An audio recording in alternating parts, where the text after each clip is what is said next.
ময়না পাখি, আমার মনে হচ্ছে রাজকুমারের বড্ড বিপদ। তুমি তাড়াতাড়ি রাজকুমারের কাছে যাও, তাকে বাঁচাও। আমি যাই, দেখি রাজকুমার কি করছে। তুই তুই এখানে কেমন করে এলি? রাজকুমারকে আমার হাত থেকে বাঁচাবি? এত পাহারাদার থাকতেও তুই কেমন করে মুক্ত হলি? তোকে পরে দেখছি, আগে রাজকুমারকে দেখিনি। এই বলে রূপসী রাজকুমার বীরের গায়ে তন্ত্রমাতার দেওয়া সেই অদ্ভুত ওষুধ লাগিয়ে দেয়। মা, তুমি আমার শরীরে কি দিলে মা? কেমন জ্বলছে সমস্ত শরীর মা। আমি মনে হচ্ছে আর বাঁচবো না মা। মা, কবিরাজের কাছে নিয়ে চলো আমাকে। খুব খুব কষ্ট হচ্ছে আমার, খুব কষ্ট হচ্ছে মা। তুই কষ্ট পেলেই যে আমি শান্তি পাই। পাগল ছেলে, তোকে বাঁচানোর জন্য কি আমি নাগের রক্ত দিয়ে বানানো ওষুধ গায়ে দিয়েছি? এখন থেকে রাজা শুধু আমার, এই রাজ্য আমি শাসন করব, শুধু আমি। শয়তান রানী, আমার কথা কেউ বুঝলে সবাইকে তোর আসল রূপের কথা বলে দিতাম। রাজকুমার, তোমার শরীর খুব চলছে, দাঁড়াও, আমি জল এনে তোমার শরীরে দিচ্ছি। কি দেখছিস এমন ফ্যালফেল করে ময়না পাখি? এবার বাঁচা, এবার বাঁচা তোর রাজকুমারকে। রাজকুমার এবার বাদরে পরিণত হবে তোর সামনে। কি বলছিস সব দুষ্টু রানী? রাজকুমার বাদর হবে? এসব পরে ভাববো, আগে জল আনি কি।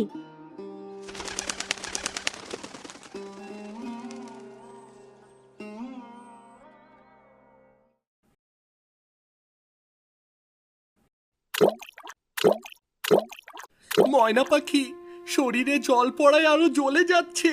আহ আহ আমার মনের বাসনা পূর্ণ হলো। রাজকুমার, এবার তুই বাদর হয়ে সারা জীবন থাক। কাল সকালে দাসী লতার একটা ব্যবস্থা করব।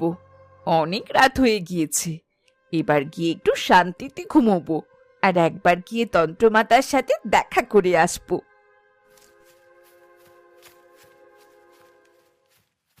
ময়না, এখানে আমাকে যেই দেখবে সেই মারবে। এই বাদর রূপে এই রাজ্যে আমি আর থাকবো না। অন্য বাদররা যেখানে থাকে আমি সেখানে চলে যাব। তুমি জঙ্গলে যাবে? আমিও তোমার সাথে যাব রাজকুমার। তোমাকে কেমন করে মানুষ বানানো যায় সেটাই ভাবতে হবে আমাকে। সেটা আর কখনোই হবে না ময়না পাখি। তুই কখনো আমাকে ছেড়ে যাস না। তুই যে আমার সাথী, আমার অসময়ের সাথী তুই। তোমাকে ছাড়া আমার ভালো লাগে না রাজকুমার। এই রাজ্য ছেড়ে যেতে হবে। প্রহরীরা একবার দেখলে সব শেষ। ভোর হতে চলল যে। বাদররূপী রাজকুমার ও ময়না পাখি সেই রাতে রাজপ্রাসাদ ছেড়ে চলে যায় জঙ্গলে।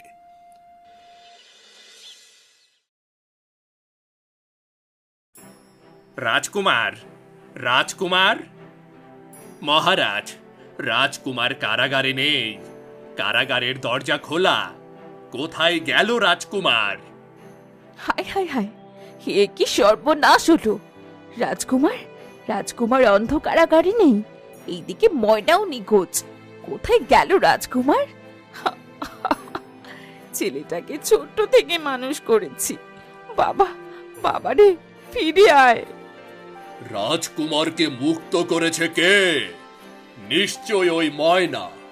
কিন্তু ময়নাকে তো খাঁচায় ভরে তালা বন্ধ করে রেখেছিলাম। কে খুলে দিল এই তালা? প্রহরী, প্রহরী, তোমরা কি করছিলে? মহারাজ, আমরা কেমন জানি ঘুমায়া পড়ছিলাম। আচ্ছা, আমরা দেখতেছি কোনো প্রমাণ পাই কিনা কেরা করছে এই কাজ।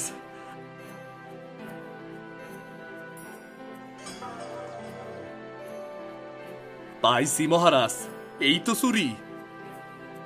এই চুরি আমি কার হাতে দেখেছি? ও, মনে পড়েছে, দাসী লতার হাতে দেখেছি। লতা, লতা, তুই এই কাজ করেছিস তাই না? মহারাজ, এই দাসীর শাস্তি চাই আমি, নইলে এই রাজ্য ছেড়ে চলে যাব আমি। মহারাজ, দয়া করে আমার শাস্তি দেবেন না। এই পৃথিবীতে আমার কেউ নেই। রাজকুমার ছিল আমার সন্তানের মতো। যখন এই রাজ্যে রাজকুমারী নেই, তখন আমি এই রাজ্য ছেড়েই চলে যাব। মহারাজ, আপনি দাসী লতাকে রাজ্য ছাড়া করুন, তবে অন্য কোনো শাস্তি দিয়েন না। ঠিক আছে, আমি যেন এই রাজ্যে তোমাকে আর না দেখি। দাসী, তোমরা বের করে দাও এই লতাকে, যাও।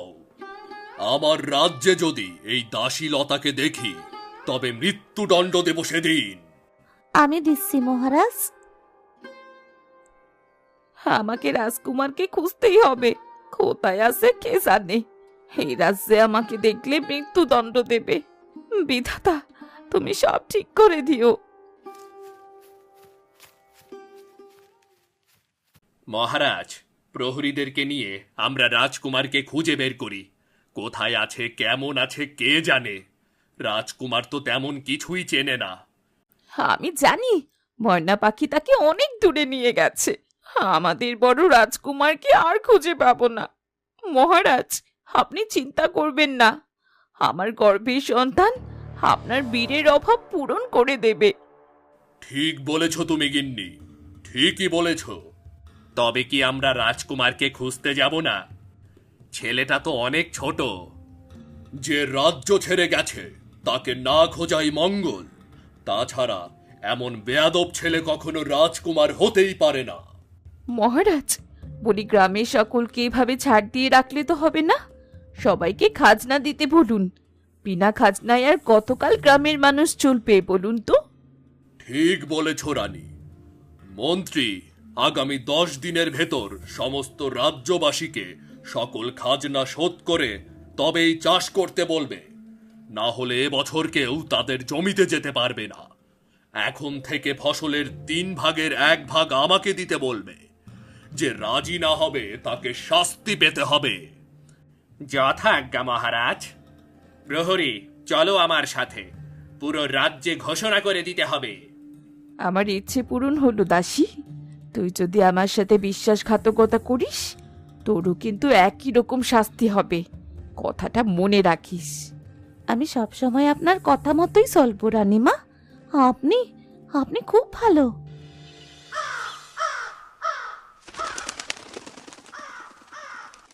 এই শুনেছো সবাই, রাজকুমার নাকি মহারাজের করা অত্যাচার সহ্য করতে না পেরে রাজ্য ছেড়ে চলে গেছেন। ঠিক বলেছো দিদি, এখানে সময় নষ্ট করলে চলবে না। মহারাজ বদলে গেছেন। শোনো শোনো গ্রামবাসী, শোনো। মহারাজের আদেশ, এখন থেকে প্রতি বছর খাজনা দিয়া তবেই চাষ করতে হইব, নাইলে চাষ করা বন্ধ। আগামী 10 দিনের ভেতর মহারাজ সমস্ত খাজনা পরিশোধ করতে বলছেন। শোনো শোনো গ্রামবাসী, শোনো। আর মহারাজ এটাও বলেছেন, ফসলের 3 ভাগের 1 ভাগ মহারাজকে দিতে হইব। যে কথা না মানবো তাকে শাস্তি পাইতে হব। শোনো শোনো গ্রামবাসী, শোনো। এবার কি হবে? মহারাজ তো এমন ছিল না, কখনো খাজনা নেননি। আমরা গরিব মানুষ কত সুখে ছিলাম। এবার বুঝি কপালে দুঃখ শুরু হলো। 10 দিনের ভিতর এত টাকা কোথায় পাবো? যে নিজের ছেলেকে ছাড়েনি সে গ্রামবাসীদের কেমন করে ছাড়বে? নিশ্চয়ই সবকিছু এই ছোট রানীর জন্য হচ্ছে। যে করেই হোক টাকা জোগাড় করতে হবে। আসতে বলো, ওনারা শুনলে নিশ্চিত সাজা পেতে হবে।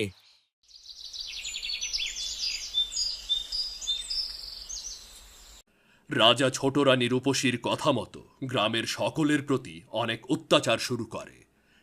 অন্যদিকে দাসী লতা গ্রামে গ্রামে ঘুরে এক সময় জঙ্গলের ভেতর চলে আসে। এবার এই জঙ্গলে থেকেই বা কি করবো আমি? ওই তো একটা কুটির। যাই, কেউ আসেন? বলি, কেউ কি আসেন? কেউ কি আসেন এই কুটিরে? আজ থেকে আমি এই কুটিরেই থাকবো। কত অপরিষ্কার চারিদিক, ভালো করে পরিষ্কার করে দিই। অনেক দিন হলো এভাবে ঘুরে বেড়াচ্ছি। এভাবে পশুর রূপ নিয়ে থাকতে যে ভালো লাগছে না।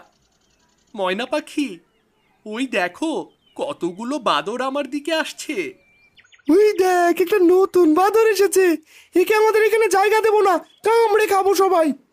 আর ঠিকই বলেছিস সবাই, না হলে আমাদের কলা বাগানের কলার ভাগ নেবে এই বাদর। আমরা আর কাউকে কলার ভাগ দেব না, পরে খাবার খুঁজ দেখে যাবে। অনেকগুলো বাদর বাদর রাজকুমারের ওপর ঝাঁপিয়ে পড়ে। রাজকুমার নিজেকে ছাড়াতে চায়, কিন্তু কিছুতেই পারে না। ছেড়ে দে বাদর, তোরা আমার কথা শুনতে পাচ্ছিস না? ও রাজকুমার, আমার বন্ধু। রাজকুমারকে তার সৎ মা বাদর বানিয়ে দিয়েছে। কি বলছিস তুই? ময়না পাখি? এমন কখনো হতে পারে? আচ্ছা, আমাদের ভুল হয়ে গেছে, আর না জেনে মেরেছি রাজকুমারকে। ময়না, আমি যে আর হাঁটতে পারছি না, শরীরটা বড্ড ক্লান্ত, মনে হচ্ছে আমি আর বাঁচবো না। এদিকে পেটে প্রচুর ক্ষুধা। তুমি এই গাছের নিচে লুকিয়ে থাকো, আমি দেখছি কোনো ব্যবস্থা করতে পারি কিনা। বিপদ দেখলে ওই গাছের কোটরে লুকিয়ে পড়বি। হায় বিধাতা, কি জীবন দিলে! এমন জীবন তো আমি চাইনি। না জানি আমার বাবা কেমন আছে, কতদিন বাবাকে দেখিনি। বাবা কি আমার কথা মনে করছে? মনে হয়তো করবে না।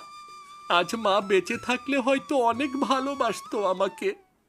উঠতে উঠতে আমিও তো ক্লান্ত, কাউকে যে দেখছি না। ওই তো একটা কুটির, কেউ আছে ওই কুটিরে? কিন্তু এই গভীর জঙ্গলে মানুষ কেমন করে থাকবে? কি দেখি তো।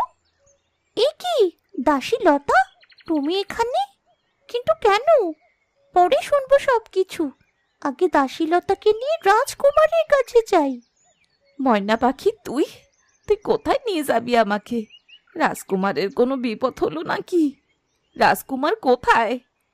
চল, তোর সাথে আমিও যাব। কতদিন রাজকুমারকে দেখিনি। দেখো কাকে নিয়ে এসেছি। হে কি ময়না পাখি, এইটা তো একটা বাদর। বাদরের এমন অবস্থা হলো কি করে? রাজকুমার কোথায়? রাজকুমার, রাজকুমার তো তোর সাথেই ছিল। আমি তোমার রাজকুমার দাসী, আমাকে চিনতে পারছো না? রাজকুমারের কণ্ঠ শুনছি। কোথায় রাজকুমার? বাবা রাজকুমার, কোথায় তুমি? তোমার সামনেই আছি। আমাকে বাদর বানিয়ে দিয়েছে আমার মা, কিন্তু তুমি এখানে কেমন করে? রাজা রানী মিলে আমায় তাড়িয়ে দিয়েছে। ময়না পাখিকে মুক্ত করেছিলাম এই জন্য। ওই রানীর কখনো ভালো হবে না। রাজকুমারের সাথে এত বড় অন্যায়, ওর শাস্তি ওই রানী ঠিক পাবে। দেখে নিও বাবা। আচ্ছা, রাজকুমারের কত কষ্ট হচ্ছে, রক্ত ঝরছে। আমরা বরং কুটিরেই ফিরি।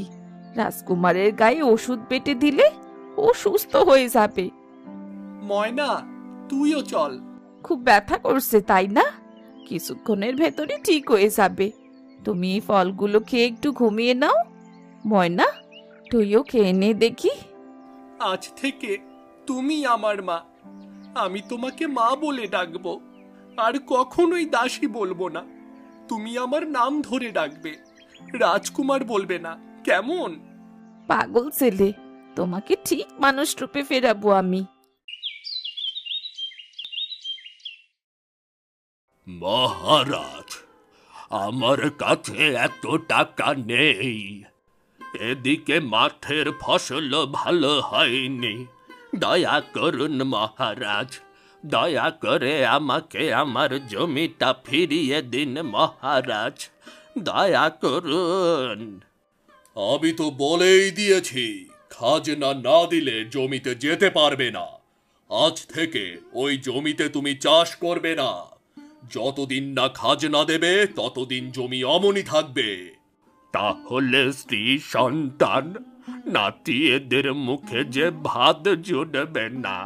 মহারাজ, দয়া করুন, দয়া করুন মহারাজ। সেটা আমার দেখার বিষয় না। তোমার কি হলো, বাঁচবে কি করে সেটা তুমি দেখবে। মহারাজ, আমার একটা সোনার হার আছে। ওটা আমি উপহার হিসেবে পেয়েছিলাম অনেক বছর আগে। এটা বরং আপনি রেখে দিন। আর আমাদের জমিতে চাষ করার অনুমতি দিন মহারাজ। ঠিক আছে, তবে তাই হোক। প্রহরী, হারটা নাও আর এদিকে দাও। রানী, এটা তোমার, দেখো পছন্দ হয় কিনা। আমি দেখেছি এ হারের দিকে তোমার নজর ছিল। বাহ, খুব সুন্দর তো হারটা।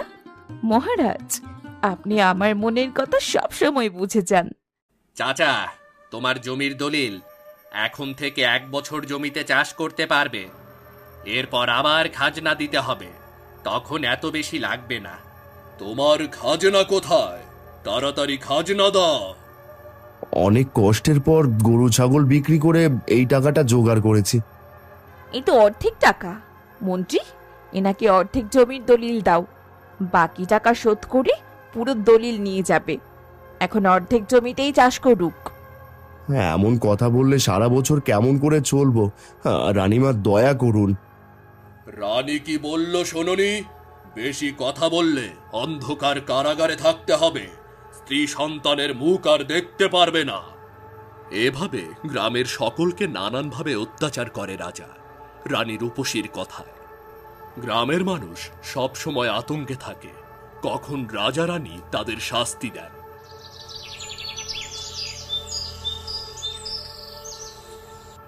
একদিন আজ তন্ত্রমাতার কাছে যাব, মহারাজকে গিয়ে বলি। মহারাজ, রানীমা এসেছেন।